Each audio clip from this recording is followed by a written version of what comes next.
Welcome back then to AHP Figures. Sam Turner here with you alongside Andy Holding, our resident pundit and analyst even. Easy for me to say, Andy. We've done the first 3 days of the 2020 Cheltenham Festival. We're going to have a look at the fourth day now, starting off with the Triumph Hurdle. The time figure itself was respectable without being astonishing. And we've talked earlier about horses getting to a mark of 80 on our figures and those races working out brilliantly. The Triumph Hurdle was a 67.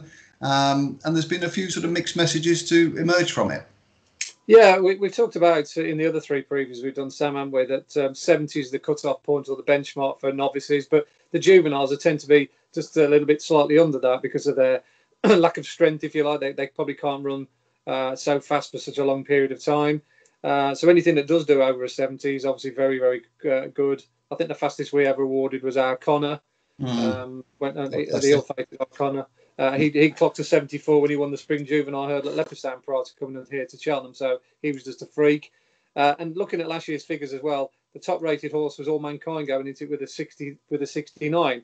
As it turned out, the winner's time Birmingham victory was 67. And had Goshen stayed on his feet, he probably would have run to something just slightly beyond the 70. So it's pretty much on par with what they'd done going into the festival, with what they came out of it. The one thing to say is that had Goshen won, he would have been a real massive improver. I mean, we didn't get him doing anything spectacular. No. Probably the fact that he didn't beat a great deal, and he was one of those potential improvers that the figures really didn't pick up on. But had he won, he would have usurped his top time of 60 going into the festival. So it's the level of improvement he was about to show is and what he's done subsequently is kind of hard to marry up because he just hasn't gone forward in the way that the numbers suggested he might have done. Yeah, the problem with Goshen was, I mean, he was winning those little races around Fontwell, Sandon and Ascot, wasn't he? When he was sort of 3 on, 4 on, 5 on, and he was galloping horses into submission, and it was a very difficult horse to evaluate. And the clock wasn't suggesting that he was anything special, but obviously, as we touched on in preview 1, horses that, given a certain set of conditions, can sometimes leap, well into a championship figure, can't they? And he was certainly in the process of doing that when he sadly came down at the last. Looking at the race as a whole then, perhaps trying to evaluate what Aspire Tower is capable of doing this year. We've obviously seen him in good effect in Ireland. Do you think he could make his mark in the champion hurdle, for instance? Without doubt. I mean, to finish second to the mighty Sharjah, as we know, based on his numbers. I mean, that was the fastest time we'd ever got Sharjah running. I think we got 83, didn't we, when he won the Leopardstown? So, Aspire Tower's best run as a juvenile was a 67. He actually didn't run to that level when he finished second in the Triumph Hurdle. All of a sudden, now he's running to 8. He's running 80 and over.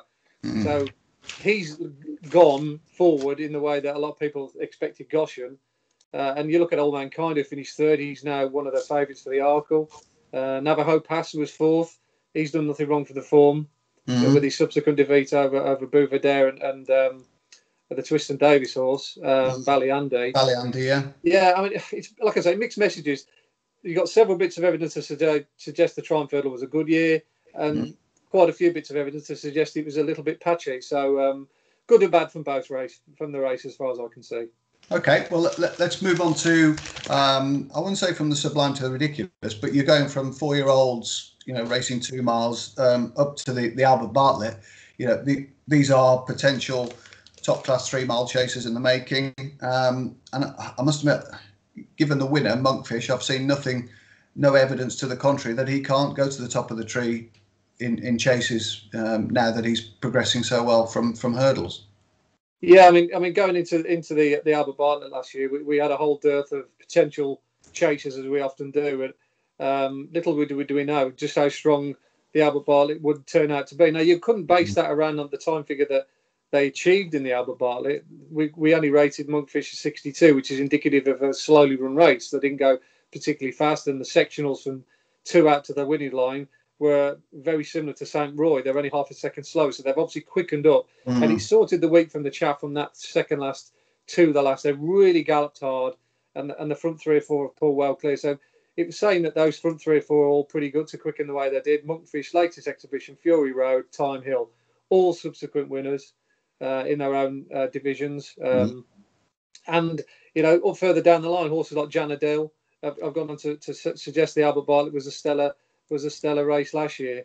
Monkfish and latest exhibition, first and second, they dominate the market for the RSA or whatever it's called now. I think it's the Festival Chase. And Time Hill's a leading candidate now. He's gone back, or he stayed over hurdles in the Stayers.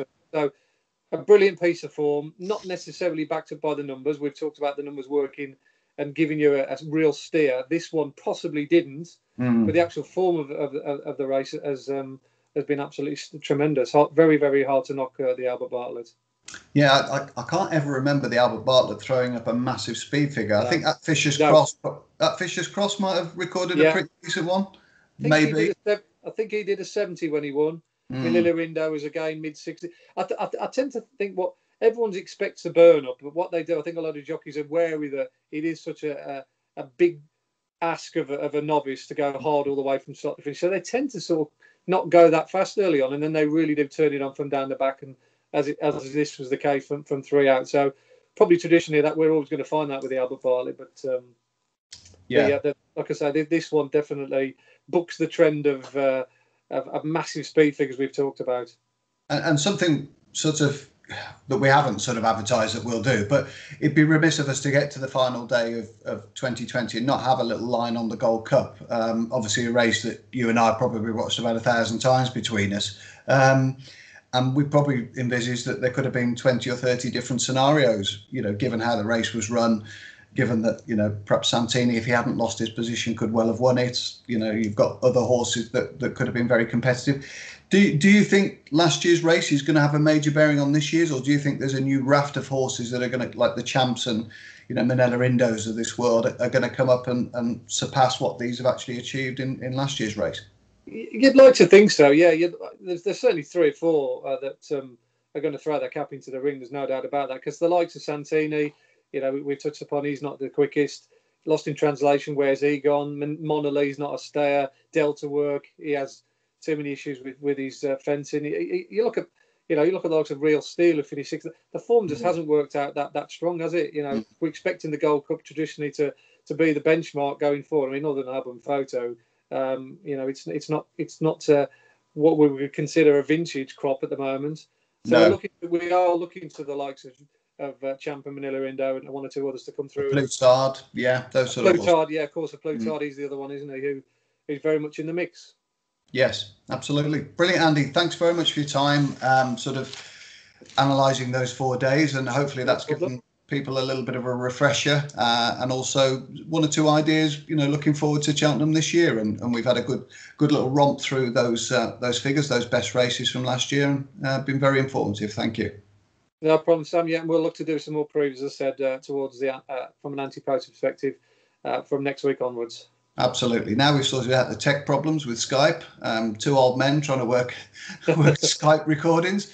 Thankfully, we've done those, and we'll be back with you very, very soon. So do subscribe to the YouTube channel, and we look forward to speaking to you soon. Bye for now. Bye for now.